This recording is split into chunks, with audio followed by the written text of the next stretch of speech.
the structure, what we care about is just the structure of the answer. So the structure of the answer is a big sum, so let's ignore the sum for the moment. It's the trace of some density operator squared, right? So if I'm interested in the purity of my original tensor, random tensor state on some subset of vertices of the boundary, it turns out that that itself is just a sum of purities, right? Yeah? Sorry, I'm getting lost in the notation. Sure. What are the kets and the bras that are defining big psi? So big psi, okay. So phi sub e is a maximally entangled state on an edge, right? So little e represents an edge. Yeah. Psi sub v is a random state on the edges associated to a given vertex. Okay, so for each edge, there's a bipartite Hilbert space, and for each vertex, there are 3 halves of that bipartite Hilbert space attached to the vertex. Okay. So, What is psi? Where does big psi live? big psi lives on the boundary. Oh, it's the remaining. Okay. It's the sorry, remaining got it part. now. Yeah, Okay. exactly. And then, yeah, keep going. Okay. Keep going. Okay. Okay, so I'll map that out for you. Okay, so so Nick was, I didn't tell you what was inside the bracket here, but I will tell you now. So the purity is a sum of stuff, but it's the trace of some density operator squared, right? So it is itself the sum of purities. So purities of what? So my density operator tensor product over edges of phi sub edge is just a quantum state which is the product of a bunch of bell pairs, right? A bell pair for every edge of the graph, right? So it's something very simple. And then I look at some subset of vertices. The original A vertex in this graph, the original A vertices, and some collection of M vertices in the interior, right? So I start off with my boundary vertices, and I adjoin some bulk vertices, right? I just add some extra bulk vertices, and then I calculate the purity of that thing that I get. And the actual answer is that I have to sum over all subsets M in the interior, okay? But let's just look, what is the purity of a state like this? Purity is entanglement, right? So it's the entanglement between A and M with the complement.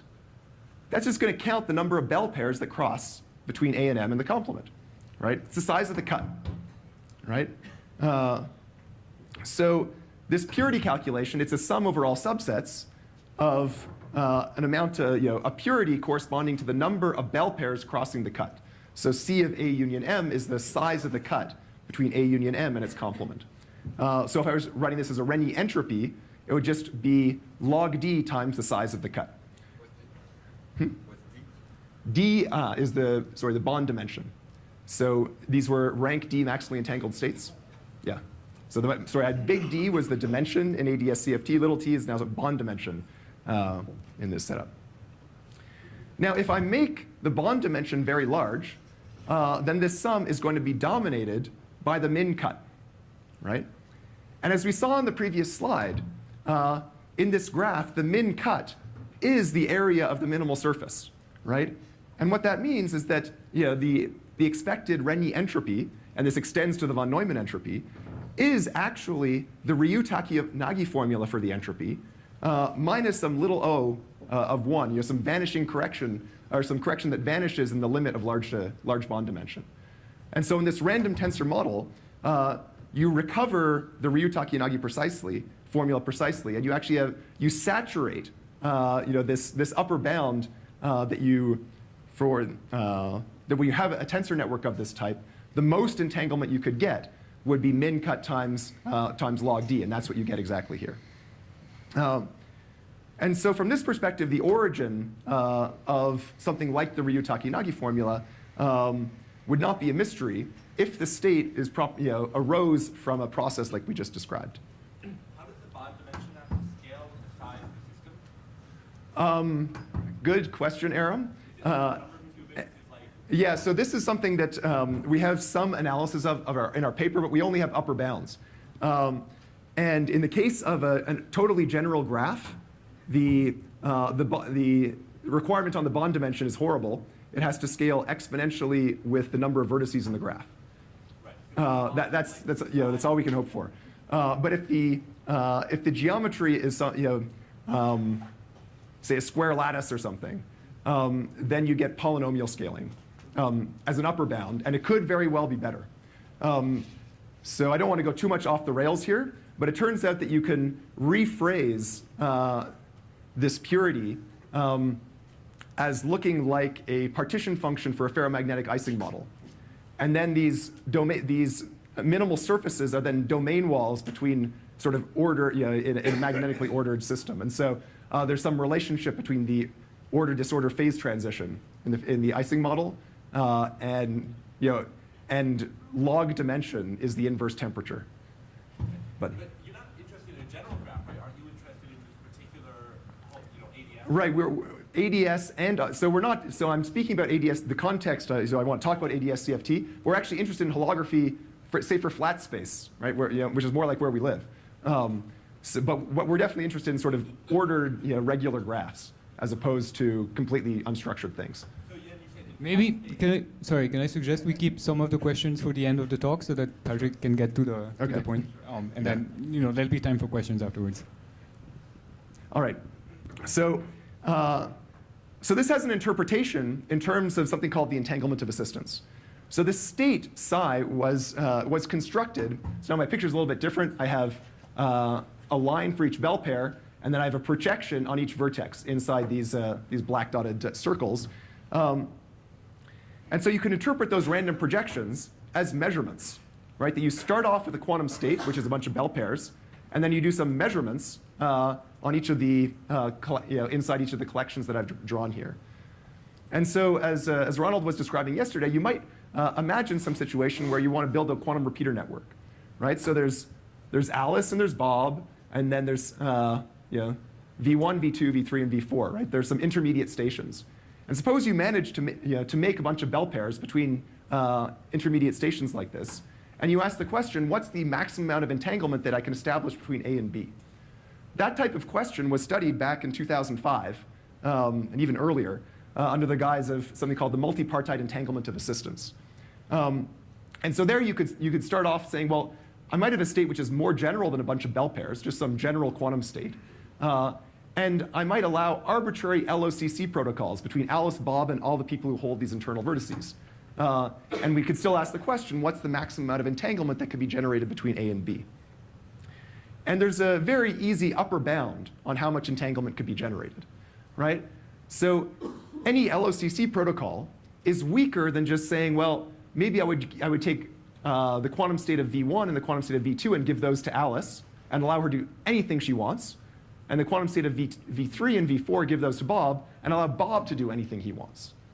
If that's what we're done, the amount of entanglement that would be generated would be the entropy of A union V1, V2, just like this. And so that's an upper bound that must hold for any allocation of these vertices to Alice and Bob.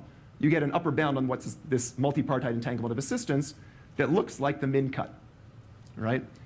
So back in 2005, Smolin, Verstraete, and Winter actually proved that for an arbitrary quantum state, if you take many copies, this trivial upper bound is actually achievable, right? That even though you're restricted to act locally in each of these vertex laboratories and do LOCC, it's as good as actually transferring some of those labs to Alice and Bob. And of course, this entanglement of assistance formula, which is a min cut, is just the Ryu-Takeyanagi formula. And so this old entanglement of assistance results, if you wanted to, you could say, you could reinterpret it as the fully quantum version of Ryu-Takeyanagi. That if there's not, before there's some geometry associated to the space, the notion of minimal surface, the primitive notion is just a min cut, and the amount of entanglement you can generate is the Ryu-Takeyanagi formula. And after the original SVW paper, it was seen that you could actually achieve the same result with random measurements, basically with the same protocol I've been describing here. And the one-shot version I did with Nicolas Dutil in 2010, even when we were doing it, we were a little bit skeptical. We were wondering, would anyone ever really care about a one-shot result on multipartite entanglement of assistance? Who knew it would be relevant to quantum gravity? Yeah. All right. So in the moment, in the time remaining to me, I'd like to actually discuss another aspect of the correspondence. And this is how you describe bulk observables in the boundary or boundary observables in the bulk, right? Because it's supposed to be an isomorphism. It should be a way to map one to the other and vice versa. And so if you want to describe an observable in the boundary, there's a very natural way to do that in the bulk, or in terms of the bulk. You say, well, I'll take a local observable in the bulk. It's indexed by a position saying where it acts. And I can just take that position, the limit where that position goes out to the boundary, right? And what I should get is an observable that acts on the boundary. And that's exactly what happens. You have to rescale things because it somehow goes to zero. But basically, the idea is you take a limit of an observable in the bulk as it goes out to the boundary, and you get a boundary observable. Now, the other direction is more complicated. That if I have an observable that's actually inside the bulk, I could ask, how do I write it in terms of boundary stuff? And back in 2006, Hamilton, Cabot, Lifshitz, and Lowe, HKLL, they actually wrote down an explicit formula for how to do this. And they showed that you could write this bulk observable as a linear combination, so it's an integral, but this k is just some number, and then O is a boundary observable. But it's not just a boundary observable at a particular location, theta's indexing a location on the boundary, but also at a particular time. So you can write the bulk observable as an integral over boundary local observables at different locations and different times. So it's just smeared all about. Now, the upshot of all of that work is what they found is that you don't always need the whole boundary to reconstruct a given bulk observable. And that's actually not a big surprise, right? If we look at the previous part, if we take the limit of a bulk observable as it goes out to the boundary, it becomes local, right? So it seems that if you have a boundary observable that's somehow close to, or a bulk observable that's close to the boundary, you shouldn't need the whole boundary to represent it. And that led to a puzzle, which I'll describe to you here. So here I've chosen a region of the boundary, A, and there's a bulk region called the causal wedge. Its precise definition doesn't matter to us here. In the case of empty ADS, in one spatial boundary dimension, it turns out that this causal wedge is cut out by a geodesic. Okay? So if I have any local observable in the bulk sitting inside that causal wedge, I can write it entirely in terms of boundary observables sitting inside the red region locally. Okay, that's great.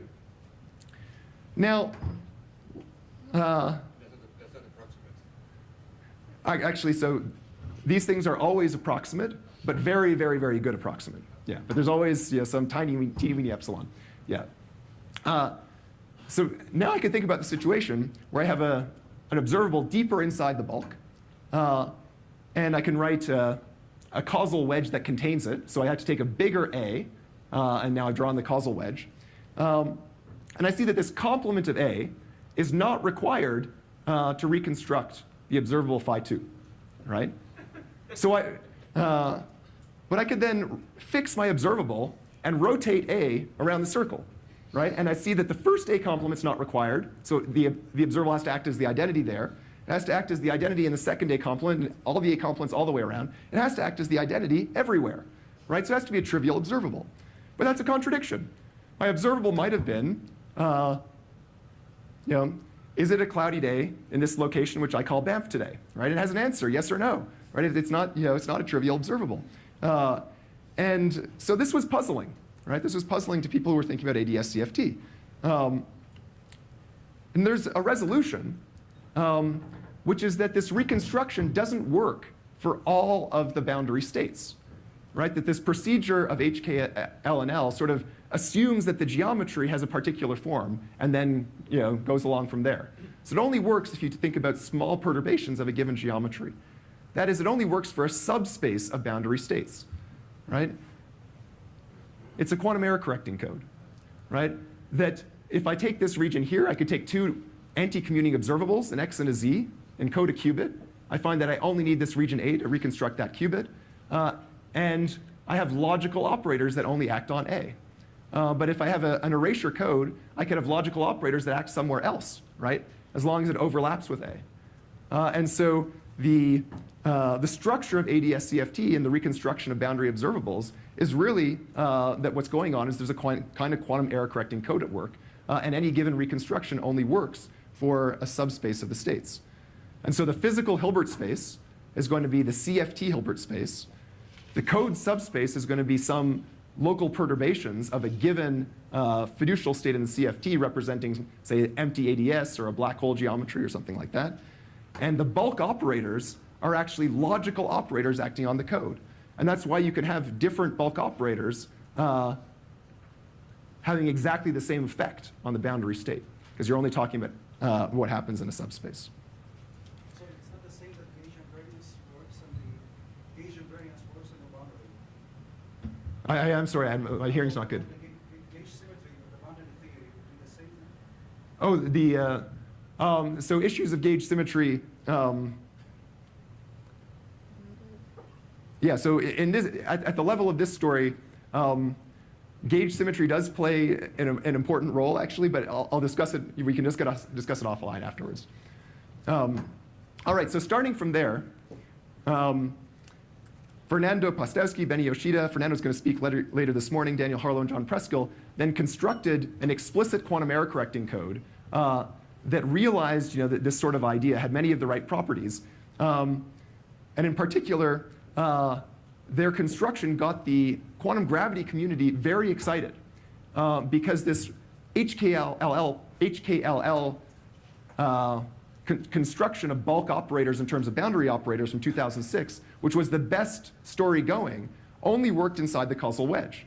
But this happy crew showed that at least in some context, you could reconstruct operators even deeper into the bulk beyond the causal wedge.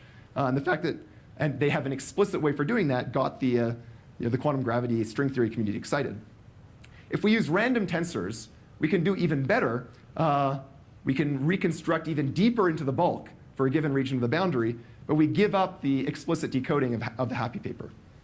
So I'll just give you a sense of what we actually get if we use random tensors. So here I have a region A1 in the boundary and its causal wedge, a region A2 and its causal wedge, and this is also the causal wedge, its union of A1 and A2 together. Now, if you remember the entropy formula, right, it says we should take the minimal surface in the bulk. So if I want the minimal surface extending A1 and A2, it turns out it looks like this, right? It's not the union of the minimal surface for A1 and the minimal surface for A2. It's a different thing. And the entanglement wedge is the union of the left, the middle, and the right. The causal wedge is just the left and the right.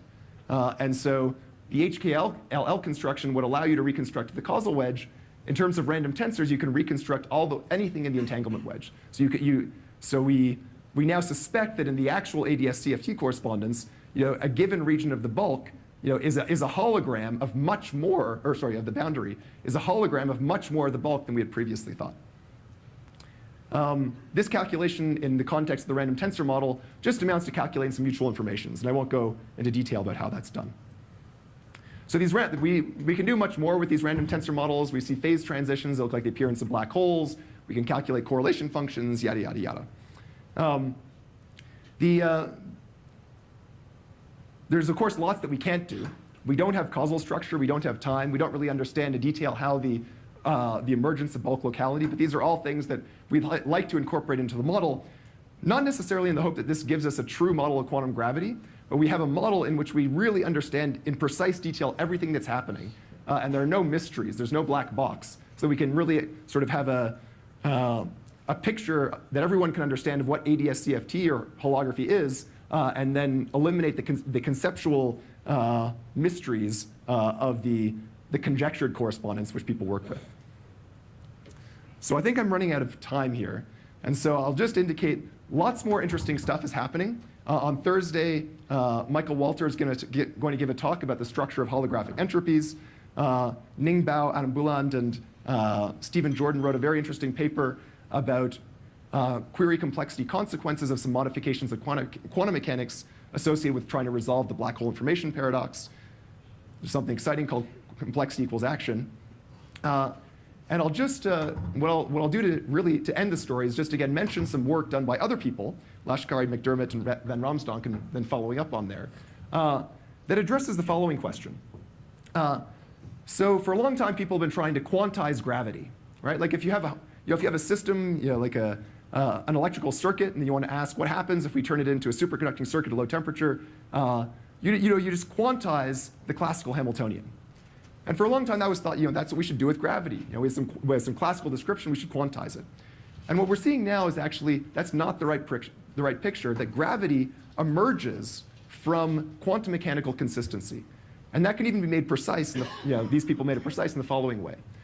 By thinking about relative entropy in the boundary theory.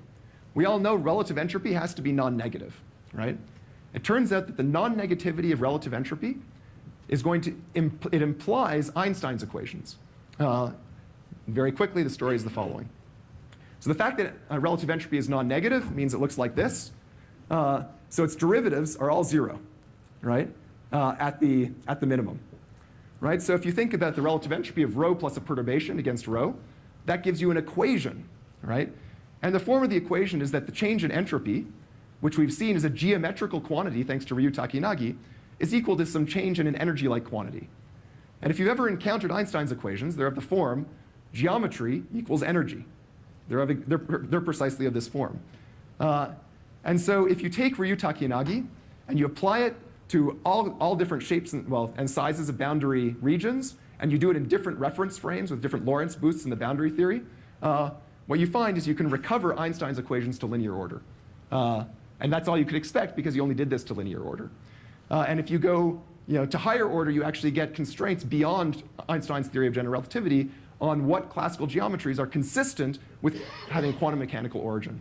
And so this stuff, I really think that these days there's a lot of exciting work at the intersection of quantum information and quantum gravity, and we're learning real, tangible, not super speculative things. If this stuff excites you, I'd like to just mention that this summer that we're going to be running a summer school at the Perimeter Institute, it from Qubit. And it's really intended for people who are interested but aren't experts. People in this room are experts on quantum information. And so you can see our quantum information speakers. If you think those are decent speakers, minus the second one, then the people on the quantum gravity holography side are equally decent, if not better speakers. And the way the summer school is going to work, the quantum information lectures are going to be relatively beginner lectures designed for the quantum gravity, quantum field theory crowd. And the holography lectures are going to be relatively basic lectures designed for the quantum information crowd so that we can actually get a community of people who can talk to each other and work together on these problems. So thank you for your attention.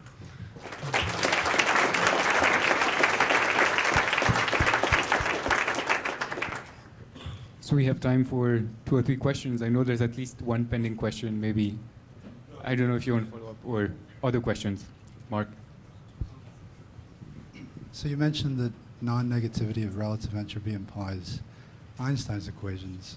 Do you have any idea what monotonicity implies? Yes.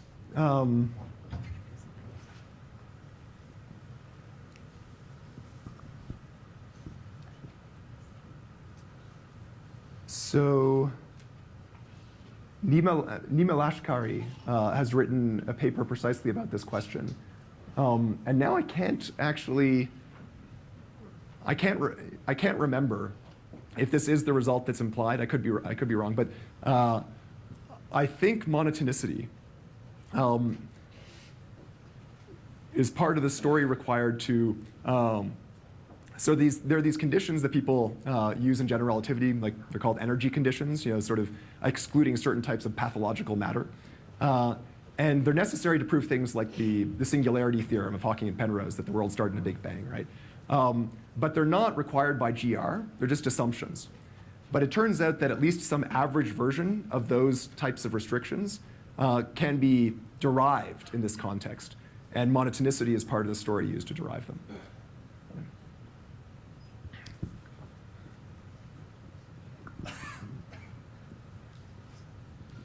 So the Ryu Takenagi correspondence under your random model. So is this random model dense in the set of all states, or alternatively speaking, should we think of Ryu Takenagi as holding for almost all?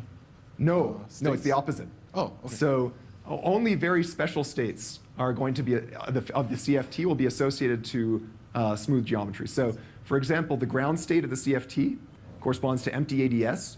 Thermal states of the CFT correspond to black holes sitting in ADS. And in general, if you have a coherent state of the CFT, you can associate that to a geometry. But most states in Hilbert space are just nothing. Yeah. Maybe we can take one last question.